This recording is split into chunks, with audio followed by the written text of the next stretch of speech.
So, are the DWP's new powers to check your bank account something you should be worried about? Well, if you're a taxpayer or business owner here in the UK, you've probably heard the headlines. My tax accountant has brought us together for this discussion to cut right through the noise and give you the clear, practical information you actually need. So, let's get straight into it. First, let's start with the number that's behind this whole thing. 9.8 billion pounds. Let that sink in for a second. That's the absolutely staggering amount of money the government says was lost from the benefit system in just a single year. It's a figure so huge, it's pretty hard to wrap your head around. And this figure is the official reason for all the changes we're about to talk about. The government is basically framing this as a massive national problem that needs a modern fix, arguing that losing this much money is just not sustainable for the taxpayer. So where does this nearly £10 billion figure actually come from? It's not all what you might think. And once you understand the breakdown, the government's response starts to make a lot more sense. Okay, this is where it gets really interesting. Look at the details here. Now, while fraud at 7.4 billion is obviously the biggest chunk of the pie, almost 2.5 billion pounds are lost to simple, honest-to-goodness mistakes. That's 1.6 billion from errors made by claimants and a whopping 800 million from the DWP's own slip-ups. So this is not just about catching criminals, it's about fixing a system where mistakes are clearly costing a fortune. So, to try and tackle this entire £10 billion problem, the government has brought in new laws giving the DWP some pretty significant new powers. Let's take a look at what that actually is and how it's going to work in a real world. The official name is the Public Authorities Fraud, Error and Recovery Bill. But in plain English, this just gives the DWP new tools to proactively check for potential issues with benefit claims. The idea is to spot these problems much earlier and stop large overpayments and debts from building up in the first place. Now stay with me, because this is probably the most important slide. It shows the single biggest change.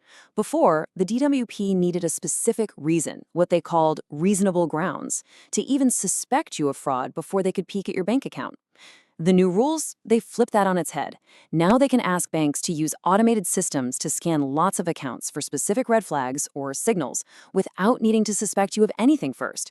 It's a huge shift from being reactive to being proactive. Hearing proactive monitoring might sound a little alarming, I get it. But it is so important to know what this doesn't mean.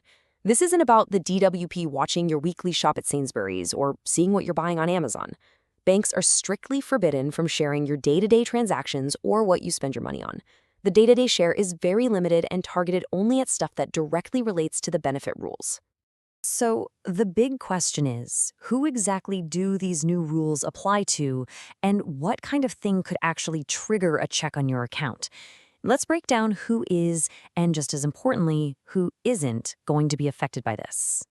Okay, if you get one of these means-tested benefits, that's universal credit, pension credit, or employment and support allowance, then yes, your account could be monitored. These are the benefits where how much you have in savings affects whether you're eligible. Oh, and here's a little did you know for you. The state pension itself is completely excluded from these checks because getting it doesn't depend on how much you have saved up. So these are the exact signals that the automated systems are programmed to look for. They aren't random at all, they're tied directly to the rules. The most common trigger is likely to be your savings going over the capital limit for your benefit. Another big one is foreign transactions, which might suggest you've been out of the country for longer than the rules allow. That's usually 4 weeks. And for any of you who are self-employed, a major red flag is income that doesn't seem to match up with what you've reported. And this is a perfect example of how a completely innocent situation could cause a headache. Priya isn't trying to break any rules, she's just visiting family. But if she doesn't tell the DWP about her travel plans beforehand, those card payments from abroad create a digital footprint that the system is literally designed to spot. That triggers an automatic flag and a potentially very stressful investigation. And that's not all. Here's where so many small business owners can trip up. Idris gets a big payment for a job he's just finished. Now, that's business income, right? Not personal savings. But if it lands in his personal account, the system just sees a balance that shot over £16,000. Without the right records and immediate reporting, that one payment can be mistaken for excess savings, putting his universal credit at risk.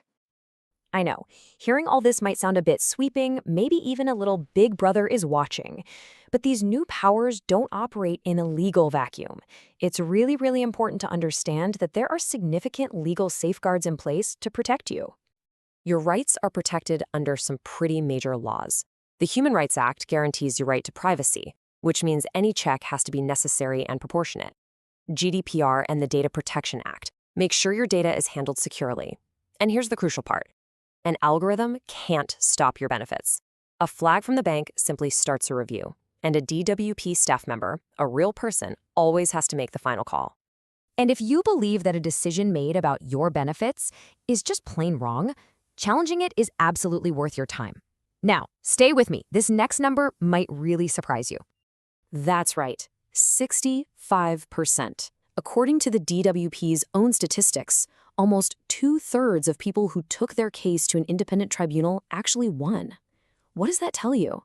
It shows that when claimants have the right evidence and can present their case clearly, the system can and does correct its own mistakes. Okay, let's turn all of this into some practical, real-world advice. Knowing the rules is one thing, but what can you actually do to avoid any problems and make sure your benefit payments are safe? Following these 5 steps is honestly the best way to stay on the right side of the rules. First, know your capital limits inside out. Second, keep meticulous records, especially if you're self-employed. Third, report any changes in your life immediately. Don't wait. Fourth, if the DWP writes to you, get back to them quickly. And finally, if you think they've got it wrong, do not be afraid to use the appeals process. And here's a pro tip that could save you a world of hassle. If you run your own business or work as a freelancer, please open a separate bank account just for your business stuff. It creates a crystal clear line between your business money and your personal savings, which makes life easier for both the DWP and HMRC. Honestly, it's the simplest and most effective step you can take. You know, we've covered a lot, and I get that it can feel a bit overwhelming. And of course, everyone's financial situation is different. So what should you do if you're looking at all this and just feeling a bit uncertain about what it all means for you personally? Well, the best thing you can do is not to guess or worry, but to get professional advice. It will give you peace of mind and a clear plan. The team at My Tax Accountant are experts at helping ordinary people, freelancers, and small business owners navigate these complex and, let's face it, often stressful situations. Their team of experts is ready and waiting to help with any concerns you might have, whether that's checking your compliance, helping you reply to a DWP letter, or managing an appeal. The details are on the screen now, so please don't hesitate to reach out for consultation. And for more clear, no-nonsense financial breakdowns like this one that make complex tax and money topics simple, make sure you subscribe to the My Tax Accountant channel on YouTube. Thanks so much for watching.